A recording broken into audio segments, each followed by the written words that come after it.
Yeah.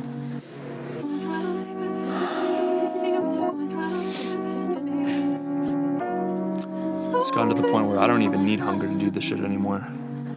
It just comes naturally. Yeah. I've been doing the same thing for so long, I had to step out of my box, weigh all of my options. I could be defined by one thing forever, or I could really start living life, stop being stagnant and climb. I chose the latter, now I'm so high I could probably fly to Saturn. Started redefining the meaning of things that matter. Yeah, don't get me wrong though, I still love the music, that won't stop, bro. Lately people call me underrated so much I'm starting to feel overrated. They thought I lost the motivation when I stopped dropping for a year, and all these other up-and-comers drop like every other day. But if you listen to the music when my album drops, you'll see who's really motivated. Used to want the fame from doing music, now I just want the money so I can buy C3POs for my wrists with the golden faces. I see 3PO'd women on my Instagram mad cause they never got the dick, and they're wondering what if, but there's no use wondering cause it's over with. When I cut ties, that's just set in stone, like the name on the slate over the grave where you lay when you're dead and gone. I'm kinda shy in real life but treat the mic like a megaphone, and I'ma use it right now to help the people who feel hella low. Saying nothing matters like that's a reason to be depressed, thinking inventing it just to finally feel some rest. Let me say this, when you were playing GTA as a kid, did you think that shit mattered? No. Did you still enjoy it? Yes. So how's life any different? This shit's a game, but stop trying to beat it, just play it.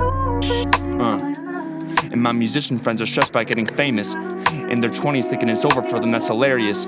David Bowie dropped his best album in his 60s, so if you're trying to be a star, you have at least 50 before it goes black.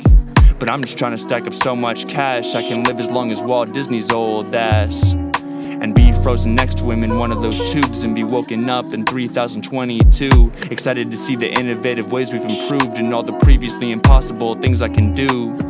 I wake up to a loading screen, and when it's done a voice tells me welcome to VR Earth. My surrounding is so pristine, the grass is green and fresh air fills my lungs, and someone's there in front of me, so I ask him what's happening, and he explains everything, or at least mostly everything. I walk with him and he tells me that technology got great enough that humans made it so that we can live in virtual reality without ever waking up. And in the real world, a bunch of hard drives and computers are the only things that's there, besides a bunch of buildings and ruins and smog that fills the air. Actually, he didn't tell me that part, I just assumed it. As he says, whatever I wanna do, I can do it. Travel any place I want, find a woman that I love, do some super wild drugs and still make crazy music. He let me go and I lived my life for a little while. Walking around, everyone's happy and docile. Social media is wired into us so we can know exactly who likes us and who doesn't. But surprisingly, no one seems to mind much. Before I know it, it's been a year, like damn, time flies, bruh. I'm doing anything I want, I'm already wiped up. I'm doing all these wild drugs and I dish the music. And you'd think that without having any purpose and getting my validation from like buttons that I wouldn't be fine, but in fact I feel incredible. I love my life and I don't ever wanna let it go.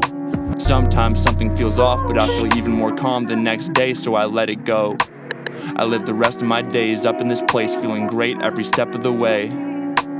But what I never realize is that they pump our brains with drugs every night, so that this life that's so obviously meaningless and boring feels alright. And since that version of myself is too tearless to ever want to end it himself, I'm writing this hoping somebody who hears it, who has the power to do it, just pull the plug.